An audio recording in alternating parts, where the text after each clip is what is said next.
¿Qué cambios sustanciales destacaría desde 2007 hasta ahora en Gelo? Yo creo que el espíritu es el mismo, que es un programa que busca el entretenimiento en base a la información de cada día. Es un programa pegado a la actualidad, con guiños con guiños llenos de sentido del humor, y después con algún tiempo más reposado, más para la digestión intelectual, que es el tiempo de gabinete. Pero yo creo que las coordenadas siguen siendo exactamente las mismas. Cambian las secciones, cambian los colaboradores o algunos colaboradores, hay algunos que están conmigo desde el principio, pero yo creo que el alma del programa es exactamente la misma, y el espíritu que nos mueve también es el mismo, siempre. Intentar hacer las cosas con mucho rigor, contar lo más importante del día, y luego hacer entrevistas. Nos hemos despegado un poco más de la actualidad, quizás últimamente, a pesar de la reactivación política que ha hecho que cada vez tengamos que entrevistar a más políticos, ¿no? Porque llevamos 2 años en el que la política de pronto interesa a muchísimo más segmento de la población que antes, ¿no? Pero buscamos las entrevistas también con científicos, con personas fuera, digamos, del ámbito más de las celebrities más habituales, ¿no? Pero el espíritu yo creo que es prácticamente el mismo. ¿Y por qué crees que las tertulias de debate de política, por ejemplo, ahora, porque antes eso no se llevaba? No. Ahora se lleva, ¿por qué entonces? ¿Por qué crees eso? ¿Pero en la radio o en la tele? No, en la radio. ¿En la radio? No, las tertulias políticas yo creo que siempre, que hace muchos años que funcionan en la radio, ¿eh? Lo que hace menos es que funcionan en televisión. La televisión ha copiado a la radio, clarísimamente. La televisión, hay muchísimos programas de televisión actualmente que son programas de radio televisados. Así de claro. Y por tanto son esos espacios de televisión los que dan ahora la impresión de que la tertulia política está en todas partes, pero en la radio siempre ha estado. Es decir, los programas de mañana hace muchísimos años, y solo inauguró Luis del Olmo hace 20 y tantos años. O sea, ya había tertulia en la época de Iñaki Gabilondo, de Luis del Olmo, en Hora 25, o sea que no es una cosa de hoy, la tertulia de actualidad. Lo que ocurre es que nuestro gabinete siempre ha querido ser distinto, porque no es una tertulia de todos los temas del día, sino que es un solo tema que intentamos abordar tan a fondo como nos es posible, ¿no?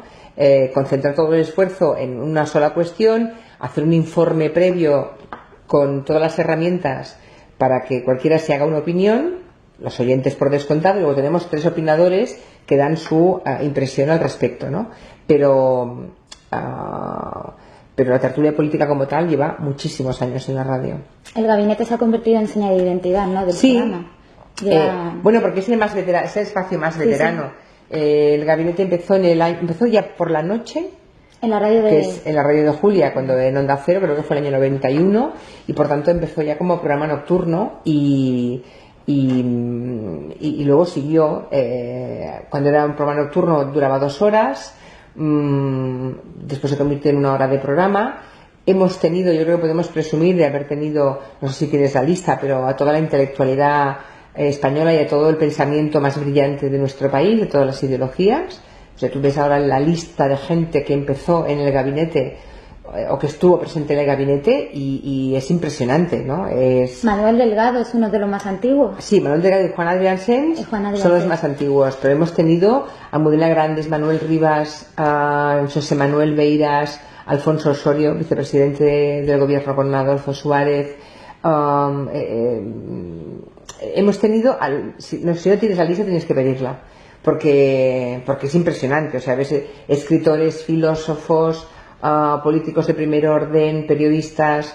Yo creo que lo bueno ha sido reunir a personas con pensamiento crítico y sin estar adscritos a un partido político, de gente de izquierdas, de derechas, pero gente bastante libre en su pensamiento, y que era capaz de expresar opiniones independientemente de cuál fuera su ideología, digamos, ¿no? No, lo importante, lo que yo veo es la pluralidad. A ver si me sale. Todos los colaboradores que he entrevistado dicen lo mismo, que a mí, por ejemplo, eso me gusta mucho. Sí, es que es yo creo que ha sido una constante del programa desde el principio. Hay una línea editorial que, por supuesto, marco yo, que por algo soy la directora del programa, y por tanto, pues ahí está, ¿no? El programa está impregnado de como cualquier periodista, cuando escoges ya estás haciendo ideología. Cuando escoges unos temas y no escoges otro, en el día a día esa selección ya implica una determinada manera de ver el mundo. Eso como periodista seguro que lo habrás estudiado, ¿no? Es decir, que al final el editor de cualquier programa lo que hace es seleccionar. Cuando seleccionas estás ya dejando una impronta de tu propio pensamiento, pero hecha esta salvedad, que evidentemente hay temas que a mí me interesan y causas en las que creo y que defiendo a capa y espada. Luego, obviamente, la idea es rodearse de todas las ideologías y todos los puntos de vista para que cualquier oyente se sienta más o menos reflejado a través de la opinión de otro, cosa que nadie se sienta extraño, ¿no? Que no sea un programa marciano en el que un segmento de la población no se sienta para nada representada, ¿no? Es un poco la idea que tenemos y que nos acompaña desde el principio. ¿Y cómo eliges a los colaboradores? ¿A los tertulianos en función de la notoriedad o el perfil? No, porque he tenido colaboradores que no eran nada notorios cuando empezaron conmigo, que ahora son muy notorios, pero que en su momento no lo eran. Cuando empezó conmigo Almudena Grandes, como escritora, llevaba un par de novelas menores, ¿no? Nada que ver con la gran producción literaria que ha hecho después, en el año 91-92. Así que no es la notoriedad, sino que es la capacidad de reflexión y la mirada crítica y solvente respecto a cualquier tema. O sea, la gente que dice vaguedades o lugares comunes no me interesa.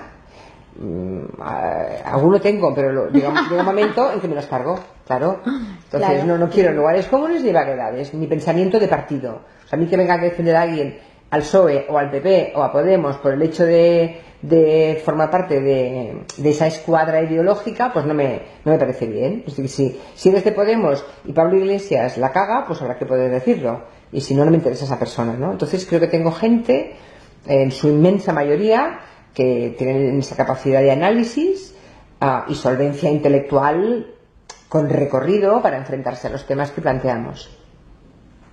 Vale, otra pregunta que es de Carmen Juan, que cuando hablé con ella me la dijo, porque le dije, dime algo que no sepas tú, y se lo pregunta a Julia. Vale. Y es, ¿por qué decidiste, por ejemplo, en la sección de personas físicas, meter humor con la política? La verdad es que esa sección, cuando la pensé y se lo propuse a Raquel y a Juan Gómez Jurado, casi nadie creía en ella. Es decir, pues es mi favorita. Mi propio grupo, ¿no? Mi propio equipo, los directores de la radio, o sea, nadie veía esa sección. Es que al final cuando diriges un programa, lo importante es el olfato, para saber dónde tienes que escarbar para buscar petróleo, ¿sabes? Entonces, yo sé que Raquel Martos es una persona rápida, ingeniosa, con buen formato radiofónico, con buena voz, ágil. Y Juan Gómez Jurado, yo le había entrevistado alguna vez y me parecía un tipo que por perfil de edad y demás me podía cuadrar. No se conocían, les presenté en una cafetería de Madrid porque no se conocían de nada, o sea, los dos sabían de la existencia del otro pero nunca se habían encontrado, ¿no? Y le hice la propuesta de dar claves de la actualidad pero con un punto de vista distinto, ¿no? al de dos periodistas habituales, ¿no? Y la verdad es que la idea era coger cortes de voz, sacarle punta, pero desde que diseñas un programa hasta que empieza a hacerse y luego en el día a día, eso va definiéndose un poco en función de las aptitudes de cada uno. O sea que yo lo imaginé parecido a cómo es, pero no exactamente como es, porque luego la realidad es la que te va haciendo modular, ¿eh? Yo tenía claro que no quería dos periodistas analizando la actualidad, porque eso lo tenía todo el mundo. Y yo misma lo tuve durante un tiempo. Tenía a Pilar Rahola con Arcadia Espada, después tuve a Naranjo con Máximo Pradera. Entonces, la verdad es que buscamos un formato distinto, ¿no? Para diferenciarnos de los espacios de la mañana, tener una mirada propia. Y me parecieron que Raquel y Juan podía ser una buena combinación. No me equivoqué. Tardaron un par de meses o tres en empezar a pillar un poco la idea del programa, ¿no? O sea, nunca es la primera, ¿eh? La radio nunca es la primera. En un programa diario hay que o sea, es decir, no tienes la opción de tirar a la papelera de trabajo de muchos días antes de darlo por bueno, sino que lo haces delante de la gente ya. Pero las cosas van cambiando y se van convirtiendo en lo que tú quieres que se conviertan con el paso del tiempo. El primer día siempre es malo, digamos, pero la idea era esa, dar un repaso a la actualidad distinto a todo lo otro, y creo que lo hemos conseguido. Son buenos. No, sí. Son buenos. Sí. Bueno, ahora con respecto al internet, ¿sí? ¿no? Que vivimos en la era de internet, del Twitter, ¿la gente sigue escuchando igual? Bueno, igual que antes. El problema es que no se contabiliza la gente que te oye por internet. Y eso es yo creo que estamos muy atrasados en la contabilización de lo que suponen las nuevas tecnologías para la radio.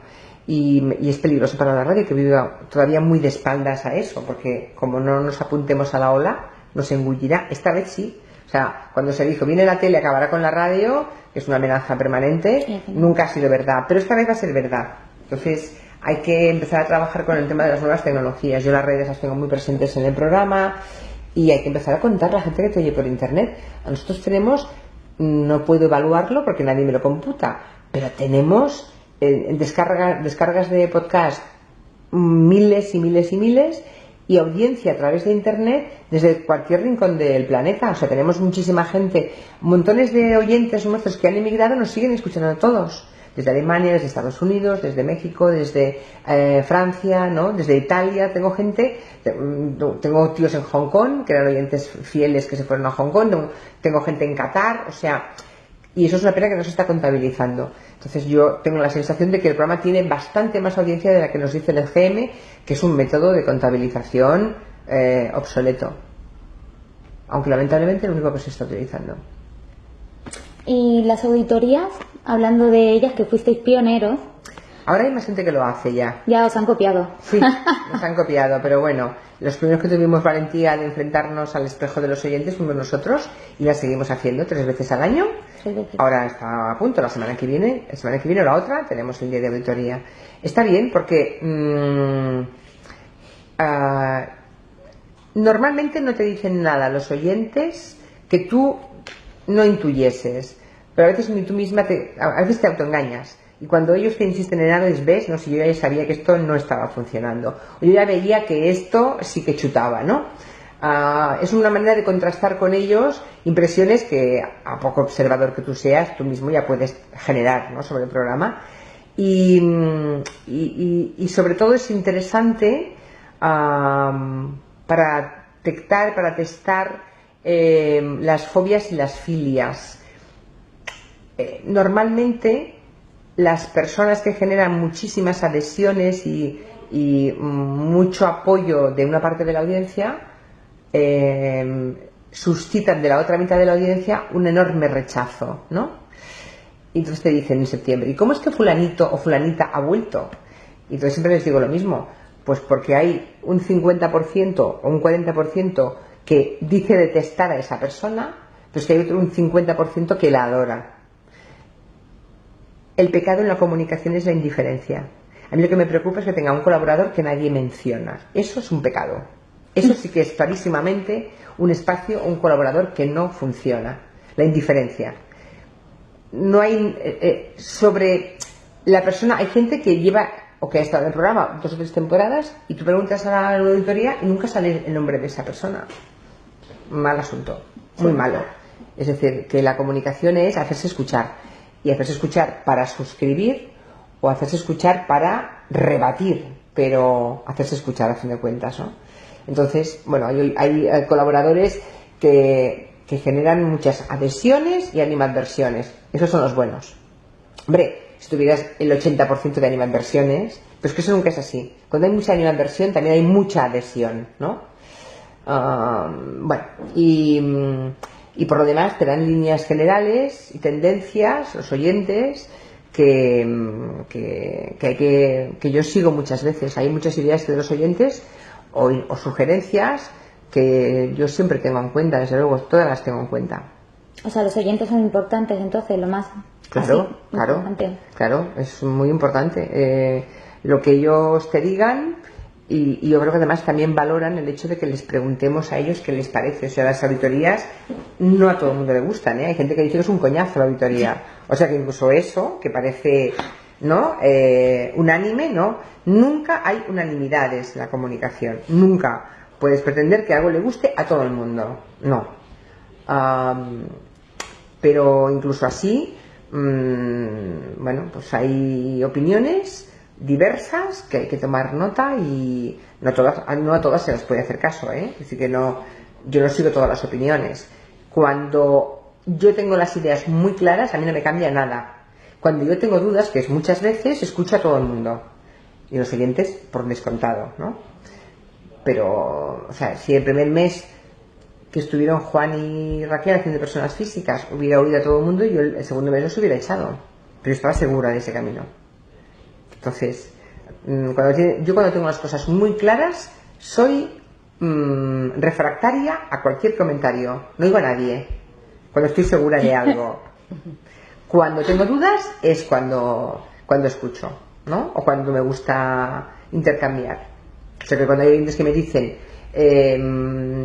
yo qué sé, Monegal también es una persona ambivalente. Hay mucha gente que le encanta Monegal y gente que detesta Monegal. Pero todo el mundo recuerda a Monegal, ¿no? Sí, sí, entonces, sí. Monegal tiene virtudes y defectos. Entre sus defectos está el que las series de la gente joven que le gusta, a él le importan un carajo, pero forma parte del personaje. Es como un yayo, es un abuelo cascarrabias que ya tiene un personaje divertido, ¿no? Y por tanto ya, o compras ese personaje o no. Tiene muchas carencias como crítico de televisión y tiene virtudes. Bueno, pues que yo creo que ahí está la gracia, ¿no? También, si hubiera hecho caso de mucha gente en la primera temporada, hace esto 8 años, también me lo hubiese cargado. Sí. Entonces hay cosas así.